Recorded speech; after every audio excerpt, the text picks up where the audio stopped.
Hai, saya Selita. Selamat datang di Diplomatic Club, acara di mana kami menjelajahi hubungan internasional yang menarik dan menyelami kisah-kisah unik para mitra diplomatik kami. Hari ini bergabung bersama kami His Excellency Mr. Tornike Nadzaze, Head of Mission of Georgia Embassy to Indonesia. Pada episode kali ini, kami akan mengeksplorasi kebijakan luar negeri Georgia, posisi strategisnya di antara Eropa dan Asia, hubungan ekonomi dengan Indonesia, dan warisan budaya yang unik.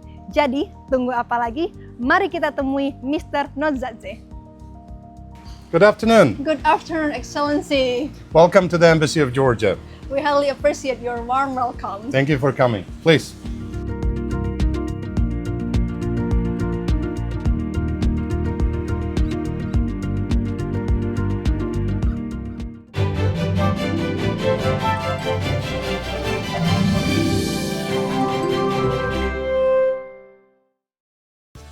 Excellency, before we get into our main discussion, I would love to hear your impression about Indonesia.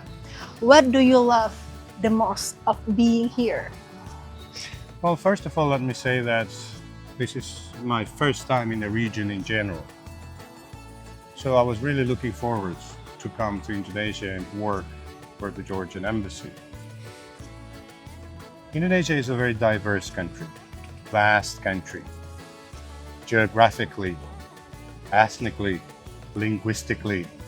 So there is a lot I can and will be learning from Indonesia. I love it. So you love being here. Absolutely. I heard that Indonesia is the biggest coffee supplier to Georgia. It is indeed. Yes. How popular is coffee drinking culture in Georgia? Georgians love coffee. Let me say that. Everybody loves coffee. Everybody loves coffee, but some countries love coffee more than others. So Georgians do love coffee, and Indonesia is indeed number one when supplying Georgia. And Georgians do like and love Indonesian coffee. So, I will also be curious about the what's unique culture of Georgia, especially in language, maybe. What's unique about Georgia? Where do I start? It's very unique, I know. Yes, Georgia is a very old country, more than 3,000 years old and more than 2,000 years old of statehood. It has its unique culture, unique language, which is not related to any other family of languages. You know that in our part of the world, most of the languages come from the Indo-European family of languages. However, Georgian is not related to any other language in the world. It represents its own unique Kartvelian family of languages. It also has unique alphabet, one of the 14 in the world, and we are very proud of it. Everybody's proud of it. Proud of it, how Georgia represents their unique culture by language as well. Indeed. Just surprised that Georgia language just not transformed from other languages, but Indeed. it have their own unique, authentic language. Indeed, it is. It is. And I've heard that from my friends, foreigners, that it's quite hard to study Georgian. It is. I know that it's very difficult to start to learn new language. This is also my favorite question that I always ask to almost every guest in our program, Diplomatic Club. If you could describe Indonesia in 3 words, what would they be? Okay, 3 words. I hope it's not difficult for you, Excellency. No, I'm just trying to deduce from hundreds of words, just 3, but if I absolutely have to, I would say diverse, colorful, and beautiful. Diverse, colorful, and beautiful. Wow, that's excellent. Excellency, thank you so much. Thank you.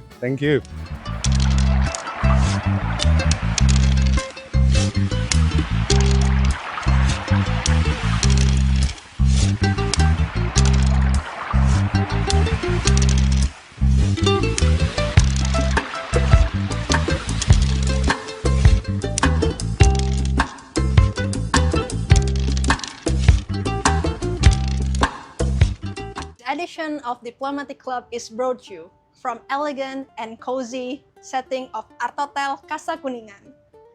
We truly appreciate their hospitality in providing a redefined space and exquisite culinary experience for our diplomatic discussions.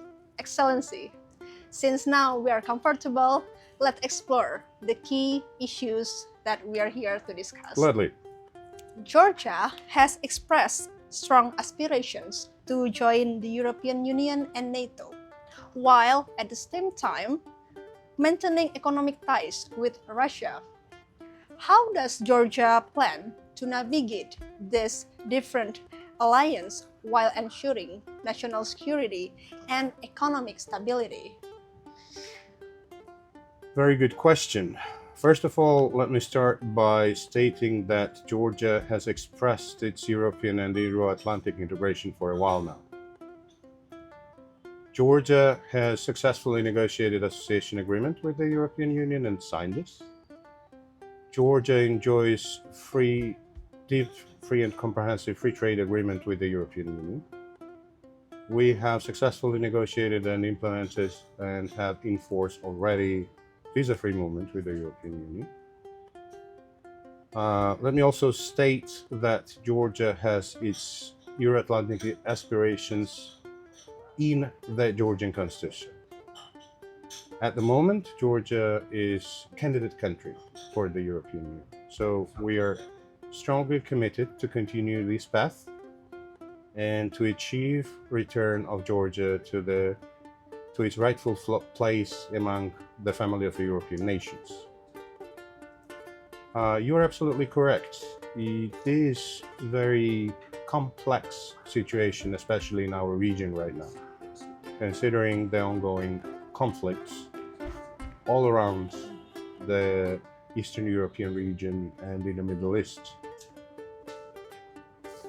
Georgia has been trying to follow the pragmatic politics of defending Georgian interests, while also supporting Ukraine and representing country on international fora by this support.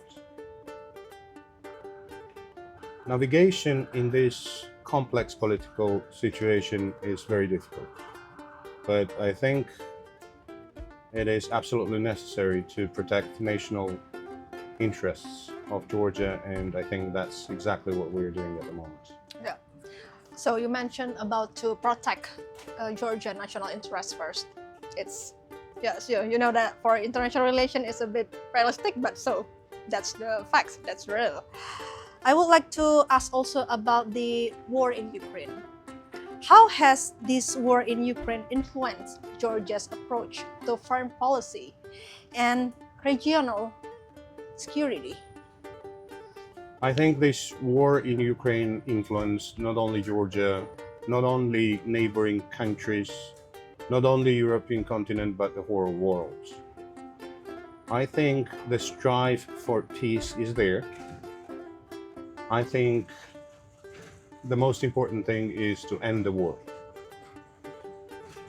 And this influence and effect on the European continent is very visible, starting from everyday life up to international politics. It influenced the entire continent both politically and economically. But the worst part, of course, is the loss of human lives. Georgia experienced that kind of sacrifice firsthand during the 2008 Russia-Georgia war. Georgia has still 20% of its territories occupied.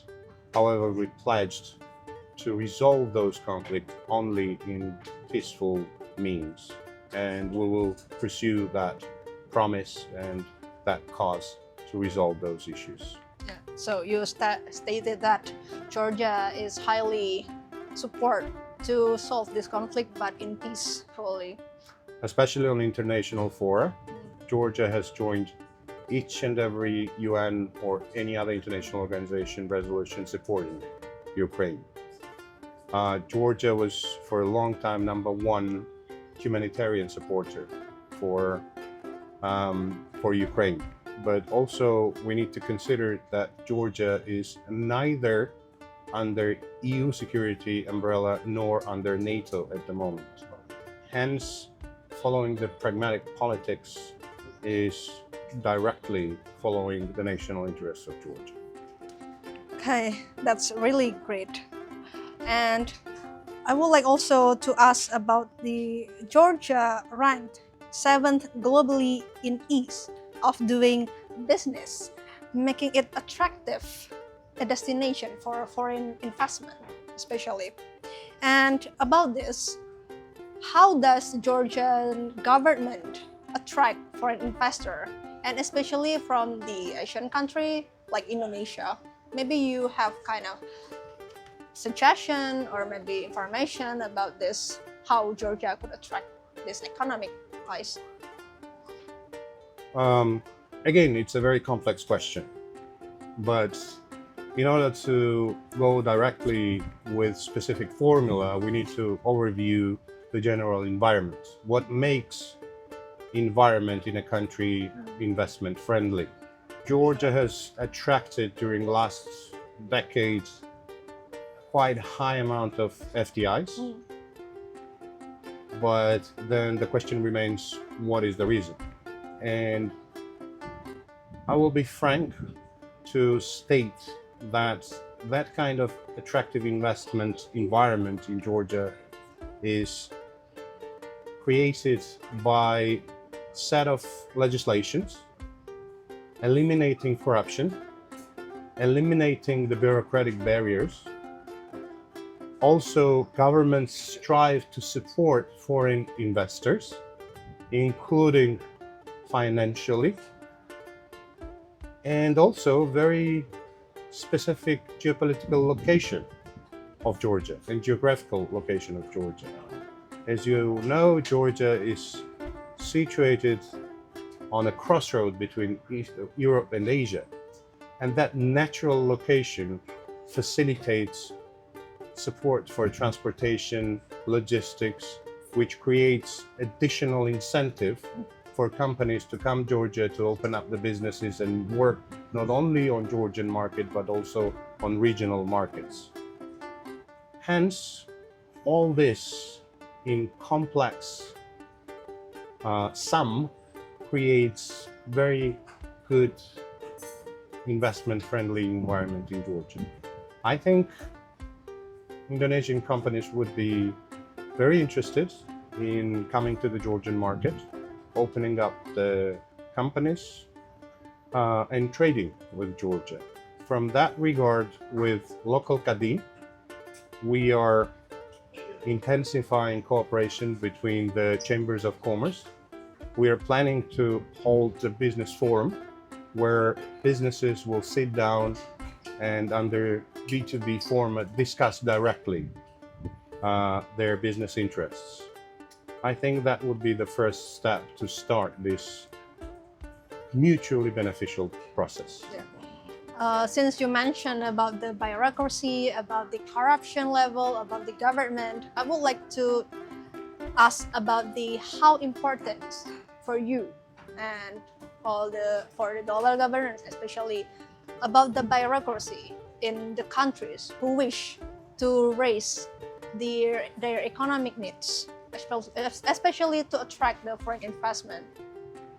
It's absolutely essential. Let me start by saying that we learned firsthand and hard way that bureaucracy and corruption creates huge obstacle to the business development and consequently economic growth. We have removed any and all obstacles, be that especially bureaucratic obstacles for businesses. For example, we introduced so-called one window principle, where you can come and starting from getting a passport up to opening up the business, you can do at one place without going into different institutions, paying different amounts of money.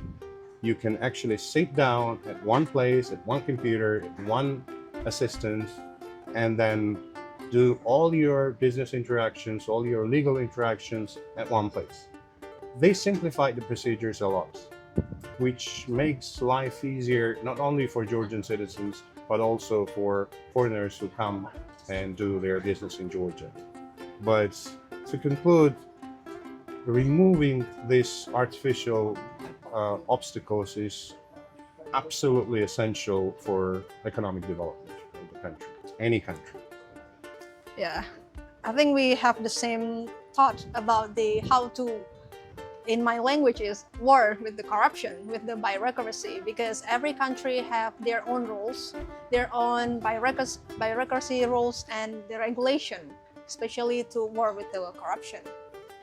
Absolutely. Yeah. Absolutely. And we've been following His Excellency President Prabowo's policy about the fight of corruption, and Georgia would be absolutely happy and ready to share any experience which we can help deliver and support.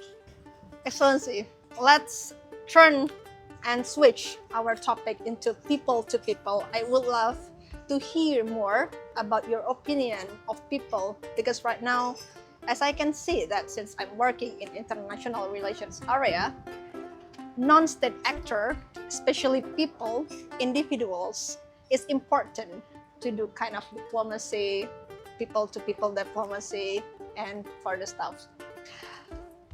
How can we discover this people-to-people? I absolutely agree. People-to-people contact is not only desirable but essential in order to promote cooperation between the two countries. Of course, one thing is when politicians and businessmen meet each other, but also it's very important that countries cooperate in the fields of arts, education, tourism, so on and so forth. So, as an embassy, we identified several directions how we can promote people-to-people contact between Indonesia and Georgia. I already mentioned that our nations have a lot of similarities in art, in dancing, in music, so we'll try to bring many dancing and singing ensembles into Indonesia and representing Georgian art. We will try to increase inflow and outflow of tourists, and of course it's much better to see once than to hear 10 times, as the saying goes. But also it's very important to enhance our cooperation in the field of education. I believe that student exchange, in particular, promotes both mid and long-range cooperation between the countries. From that point of view, I'm looking forward to further enhance cooperation between the Ministries of Education of Indonesia and Georgia. But not only that, but to establish cooperation between the universities, where we will have an exchange of students, and we are looking forward to offer some scholarships for Indonesian students to study in Georgia, but also exchange of scholars and postgraduates and so on and so forth. So we are looking to enhance people-to-people contacts in all possible fields of cooperation. So people-to-people is the key as well to enhance the collaboration between two countries, especially for Indonesia and also Georgia.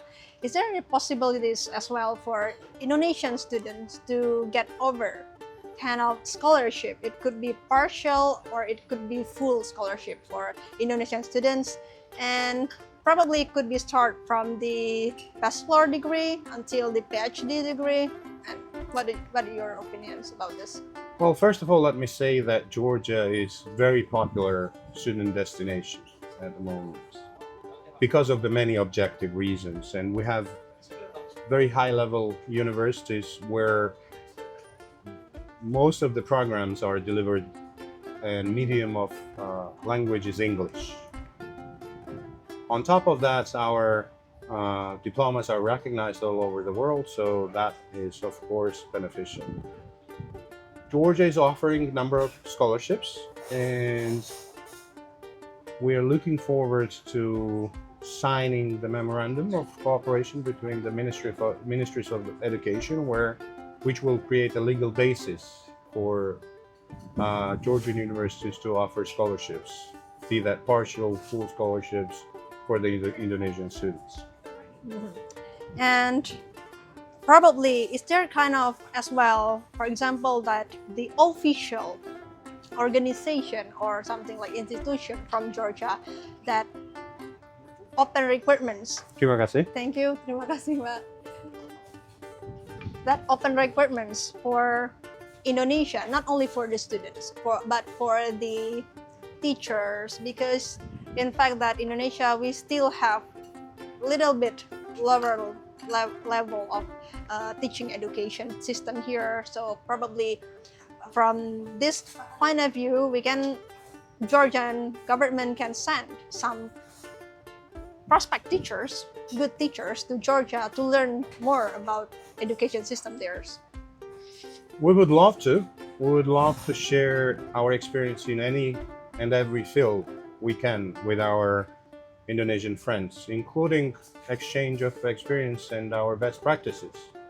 Of course, education field being a medium of constant change, you have to be updating all the time. You can't stick with a certain syllabus for decades. For decades. And going hand to hand, we, I think, have a lot to study from Indonesian education system as well. So that will be mutually beneficial sharing of experience. So we are also looking forward to receive Indonesian teachers, lecturers, apart from students, to share the experience. I think that's the field where there is no one single truth or one best program. I think from that point of view, we can really help each other. So as I know that you told me off camera that you also doing kind of lecturing at the university.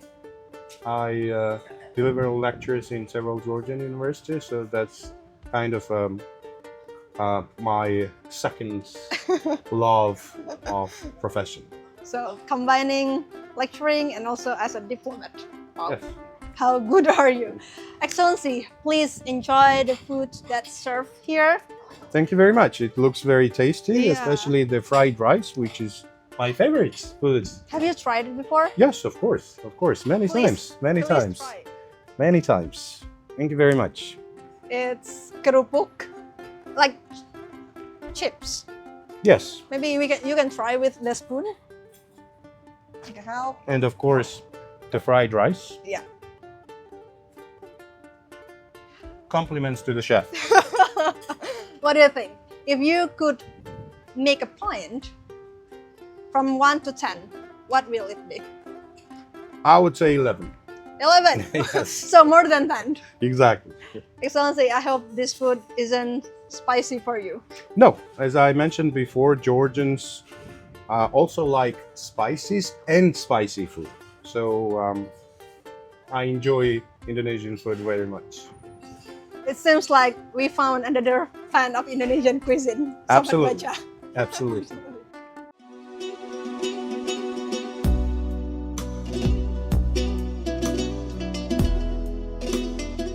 Now we reach to the part that I am looking for, the culture. Excellency, Georgia is a rich country with a culture and literary heritage. And the most an epic poem that I also know, it's about the knight in the panther skin.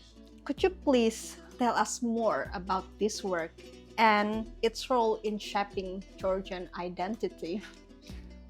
Thank you for the question. I'd love to. First of all, Georgia, as you know, is a very old country.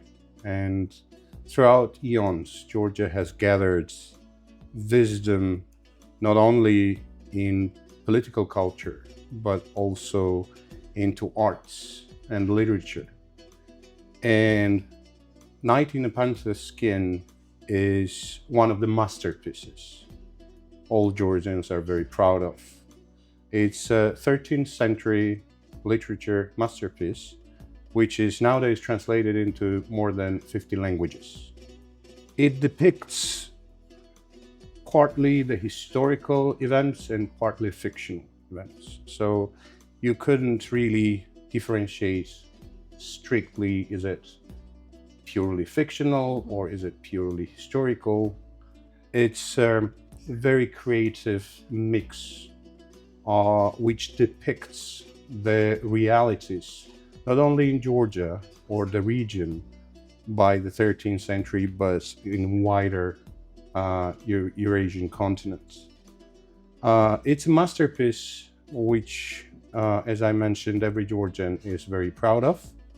It shaped Georgian culture, everyday life, and to some extent even moral principles of chivalry, knighthood, attitudes towards women, attitudes towards family. By the way, at 13th century, Georgia had its first female king, and during that particular period was that masterpiece written. First female king in 13th century. Wow, so that's the meaning of knight in Pandraskin. That's correct. First female king Yes. in the century. Yes. What about, the century, how long it was? And what about the writers of this poem? Well, the author is considered to be Shota Rustaveli. Shota Rustaveli. Now, it's not exactly historically proven who that person was. Some of the theories actually depict him as member of the royal family, yet others that he was coming from the general population. But whatever is the case, the masterpiece, it has such depth, not only in creative literature, but also in geography, in symbolism, in astronomy, that it couldn't have been a commoner with a limited knowledge. Because Knight in a Parther Skin is kind of a wisdom tank which was used by Georgian population throughout the centuries to actually feed from as a wisdom source of wisdom. So it's really clear that this poem also brought kind of philosophical things, which is mixed with wisdom and also the culture of the Georgian identity. Wow, it's really inspiring to know about this. That's an interesting point, I would say.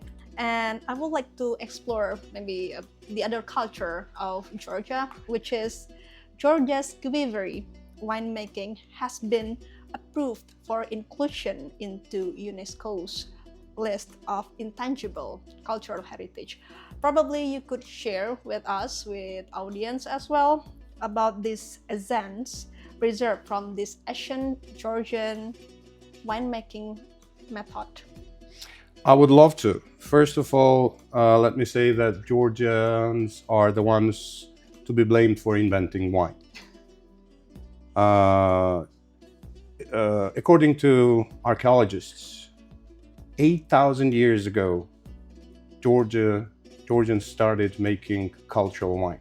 So they actually found the clay jar, which we called kuatbacacom, and first cultural wine in it 8,000 years ago, which means that Georgia has winemaking culture, uninterrupted culture for the last 8,000 years. So you're right, it was recognized by UNESCO as an intangible heritage for mankind. Georgia is still a great wine producing country. And interestingly enough, we still produce Georgian wine in Kvevris. Kvevri is a clay jar, as you can see over there. This one? Which, yes, which can be different capacity, from several hundred liters to a bigger vessel. It's actually buried inside the ground, which creates excellent climate for not only fermenting the wine, but also storage for the wine. And it gives unique flavor to the wine, which you cannot really mistake with any other method of winemaking. And this is uniquely Georgian way of making wine. So is Georgia is the only country that produce wine with this winemaking? That is correct. Glavery. Glavery wine. I also, before I came here, I also curious about this glavery. I watch kind of YouTube channel and they show about the glavery, this making method, winemaking method process, and I just know when I come here about this one.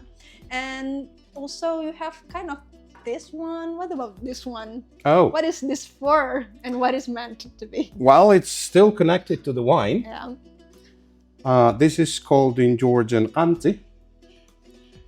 Since Georgia is a great wine culture country, so is the logical continuation of wine culture as a part of the everyday tradition. So wine drinking in Georgia is partly a spiritual event and partly festive event. During the Georgian festivities, we call it supra. Supra. It's a festive table, which is a separate institution in its own. People sit down not to get drunk, but to spend time, quality time together. And it has very strict rules, as you might be very surprised. Every supra has tamada. Tamada is toastmaster. Tamada, yes, is a toastmaster, and toastmaster leads the supra the whole evening. So he literally dictates what toasts need to be drunk. He also dictates, in a good way of course, how people should behave. So it's part of the written agenda cultural event. This is part of that event where certain special important toasts are used, and this country is used to drink that special toasts. An interesting part, a minute but very interesting part, if you're given this, you have to drink it and empty it in order to pass it to the next person. You cannot have half full horn and then pass it to the next person. So any Indonesian who is traveling to Georgia and attending Georgian festive supra has to consider that if you're given an anti, this drinking horn, you have to drink it to the full. It's really challenging then. And this is just a small representative of that. We have much bigger vessels than What this. about the bigger size of this? So they have to finish it, make sure and make it empty and keep sober. Absolutely. To appear drunk is considered to be shameful. So that's a trick, that you have to drink a lot, but still be sober. So Sobat Baca, so if you come to Georgia, and then it's very challenging because this is only the small piece of That's correct. kind of drinking glass. So if you face the other version, and it will be bigger, right? So you have to finish. More likely, yes. Yeah, it could be in one bottle size of wine. Can be. Yeah. Or bigger. Yeah, it would be bigger. It's really interesting that we know about the winemaking process, and also Georgia is the first and the only country with this glavery process. That is correct. That is correct. Yeah. Well, and I think still many Indonesians don't really know about the Georgian culinary, about the Georgian cuisine. Could you please share a bit about Georgian cuisine and its potential appeal to international audience? I would love to. First of all, I would like to say that one of the main priorities of the Embassy of Georgia to Indonesia is to raise the awareness of our respective countries to our peoples. We have rather long distances between our countries. However, we are currently living in a global village called Earth. So more we know about each other, the better. And of course, traveling to each other's countries, increasing visits, increasing tourists, increasing the students visiting would increase the knowledge about each other. Now, I would also add to that Georgians have a lot of similarities with Indonesians. We all both like dancing, we both like singing, and we both like good food. And for any Indonesian traveling to Georgia, it would be a good surprise to find a big variety of uniquely Georgian culinary masterpieces. Last year, we clocked 9 million tourists in Georgia, and partly that is because of what we call culinary tourism. If you look geographically, Georgia is situated on the crossroad of east, west, north, south, so Europe, Asia. And Georgia gathered throughout the centuries all the good parts of different cultures when it comes to food. However, it's flavored with the Georgian unique spirits, and then, hey presto, we have Georgian cuisine, which is, I think, one of the best in the world. Have you found Georgian restaurant, the very authentic restaurant in Jakarta? Unfortunately, no. No yet. Not yet. Unfortunately, we don't have Georgian restaurants in Jakarta where we would recommend our friends to visit. I would love to have one because it's much better to taste once than hear 10 times how good Georgian food is.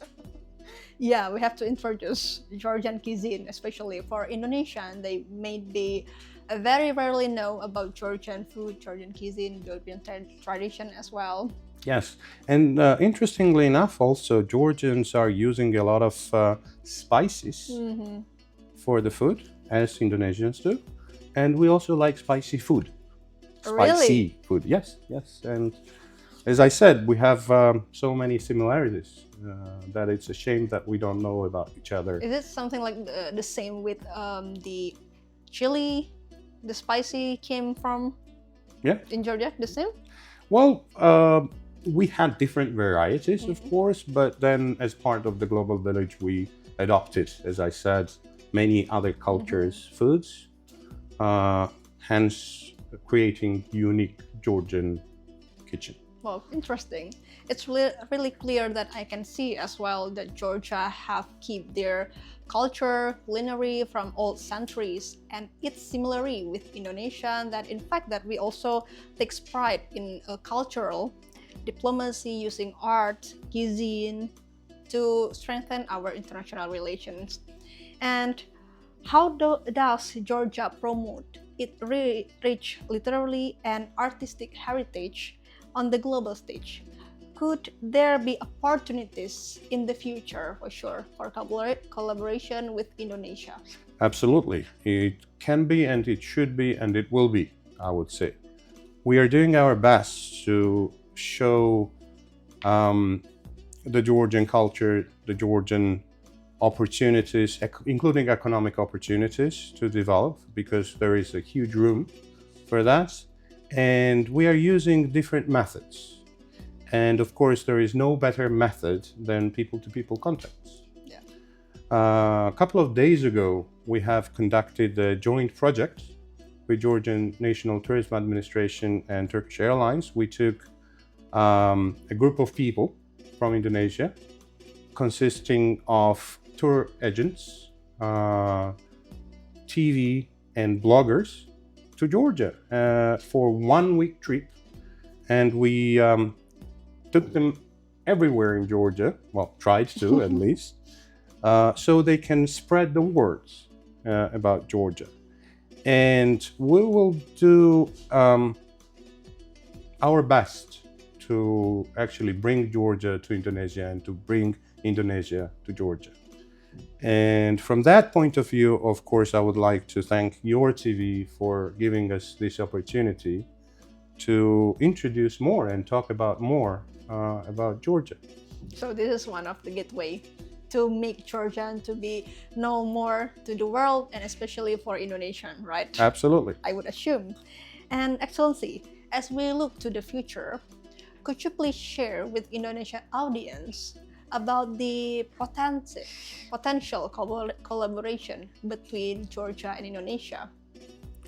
Yes, I mean, as I mentioned, we have huge potential for cooperation, especially considering that Georgia has become kind of an economic hub in our region. In terms of transportation, Georgia is part of the Silk Road project. Georgia is transporting oil and gas from the Caspian Sea. Georgia is building one of the deepest seaports on the Black Sea called Anaklia Port. We have a lot of goods already passing through Georgia from east to west and vice versa. And from that point of view, of course, Georgia is very interesting for Indonesian business. Also, considering that Georgia has one of the best environments for businesses. Georgia has been ranked within first 5 countries according to the World Bank in ease of doing business for the last decade, meaning that doing business in Georgia is really easy.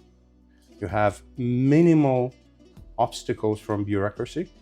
You have full support from the government. You have no corruption. Wow. And you have no criminality. All this helps and pushes, of course, Georgia's status as a hub in the region, which actually in its turn helps economic growth. In January this year, Georgia clocked 11.1% of economic growth. Considering the difficulties in the region, I think 11.1% of economic growth is a great testament to right economic policies and friendly attitudes towards our partner countries, of course, including Indonesia. So I will be doing my best to introduce Georgian businesses here and to introduce Indonesian businesses to Georgia, because Georgia might be a small country in terms of population, but it has huge potential for regional trade and transportation and logistics for Indonesia. Wow, it's really a really interesting point. Also, you mentioned that we have our both countries, Indonesia and Georgia. We have very huge potential to make a lot of things. For example, doing the business thing and also sharing the culture. Thank you very much, Excellency. Thank you very much for sharing your insight today with us, and I hope this can be the first step for Indonesian audience, especially to get to know more about Georgia, about everything about Georgia. And I would love to see more exciting collaboration between Georgia and Indonesia. I would love to see that too. So in my coming years, head of mission of the Embassy of Georgia to Indonesia, I will do my best to promote that. And let me once again thank you and your television for giving me the opportunity to promote Georgia and raise awareness of Georgia in Indonesia. Thank you very much. Terima kasih sudah menonton episode Diplomatic Club kali ini. Drop komen Sobat Baca, bagian mana dari episode ini yang paling menarik dan negara mana yang ingin kami kunjungi untuk episode selanjutnya. Until then, stay curious, keep exploring the world, and see you in the next episode.